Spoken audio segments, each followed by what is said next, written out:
Accuracy. So, the 22 is quite accurate depending on what gun you are using. However, when you sling bullets down range, they're going to pretty much hit where you are placing them. With the 12 gauge, once again, depending on what shot you are using, it's harder to hit something with a slug depending on if you have a rifled barrel or a smoothbore barrel.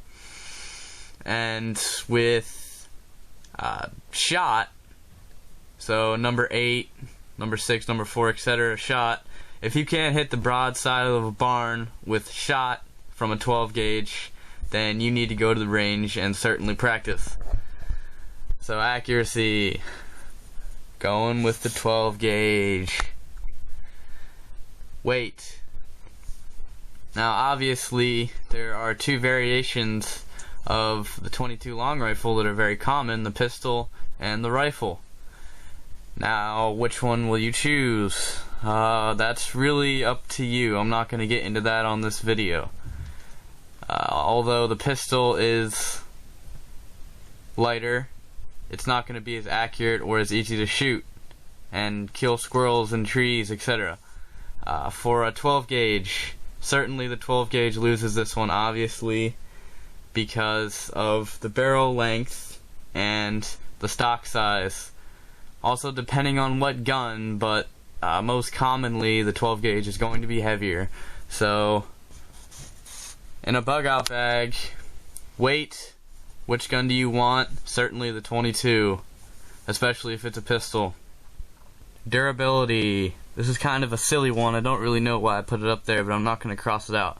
So pretty much what I'm going to say for this one is Ruger 1022 and Mossberg 500. Check, they're even. Let's go down to the next one. Expense on shotguns and 22s. This is a very hard one because they are about even depending on what gun you're gonna get. I would say, and I mean I can't say this dogmatically, but overall I would say that shotguns would probably be the more expensive gun. But once again, I can't say that dogmatically because you can totally pimp out your Ruger 1022 and put $1,000 worth of aftermarket parts on it. So, expense, I would have to say, once again, they're even. I had a guy offer me a $60 Marlin 25N today, and I bought an SB30A 12 gauge off of a guy for $70. So depending on where you buy and what you buy, I would have to go with the tie, but that's all up to you for how much you spend on it. Okay, let's go to the next one. Okay, size and versatility. Speaks for itself. Buckmark 22 pistol, 12 gauge Savage 30E shotgun, and a Ruger 1022. Weight between these, actually surprisingly not a big difference because of the all wood stock on this Ruger, but you can get polymer stocked guns that are definitely going to be lighter than a 12 gauge, and then again you can just totally remove this stock right here and put a pistol grip on it and get polymer parts for it and deck it out with some nice light furniture and it'll slip right into your bug out bag. However, I believe that the barrel can't be shorter than 18 inches on a 12 gauge without classifying it as a pistol, at least where I live in Pennsylvania. How much ammo can each one hold? Now, once again, I am assuming that you are either going to get a magazine or a tube-fed 22, and I'm making these assumptions because I'm basing them off of availability and what is most common. So most common, a 12 gauge, you're going to have about 4 rounds in the tubular magazine and 1 in the chamber. At least that is mine and most I've seen. with a 22. Average for a tube feed is about 10 to 15 rounds, and with a magazine, average is about 7 to 10, but you can get high capacity magazines, especially for the Ruger 1022, and fit, up to 50 to 100 rounds if you find the right magazine for it. So I have to give, this is a hard one, but I have to give this to the 22 again. Going out here. One more thing that I want to discuss with you guys is the sound of each firearm.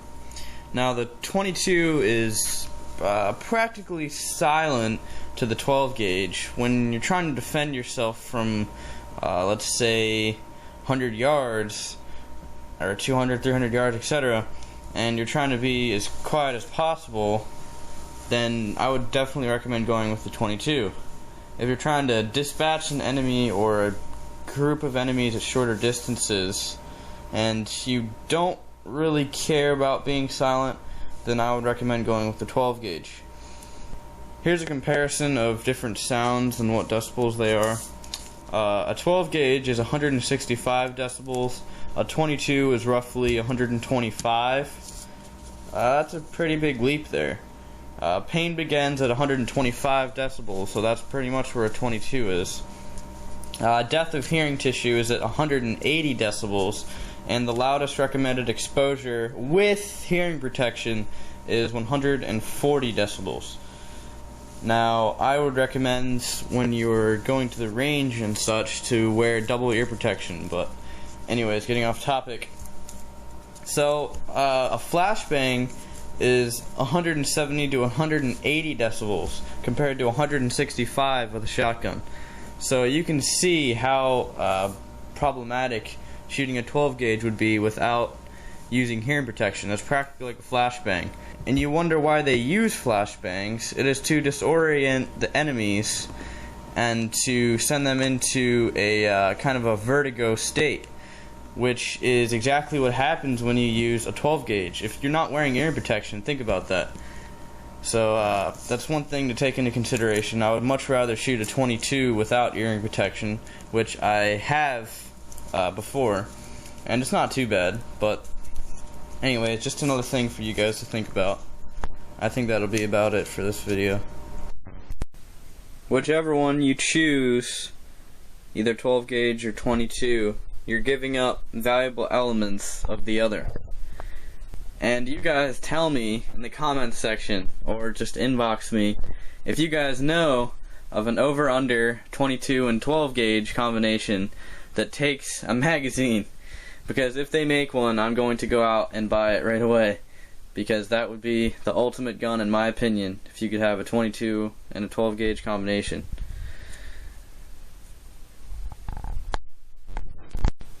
I hope you guys enjoyed the video. Hope it was informative for you. And for a 12 gauge, my obvious choice, Mossberg 500.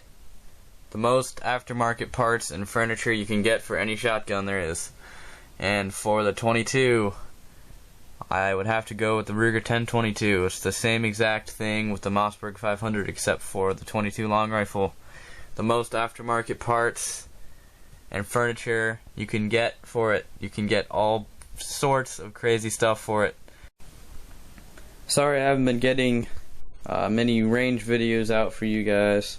I wish I could, but it is freezing cold outside and I am definitely not going to spend that long out at the range. It's supposed to get warmer here pretty soon, or at least I'm hoping. So I really hope you guys enjoyed the video and subscribe. More gun videos coming down in the pipeline for you. Thank you for watching.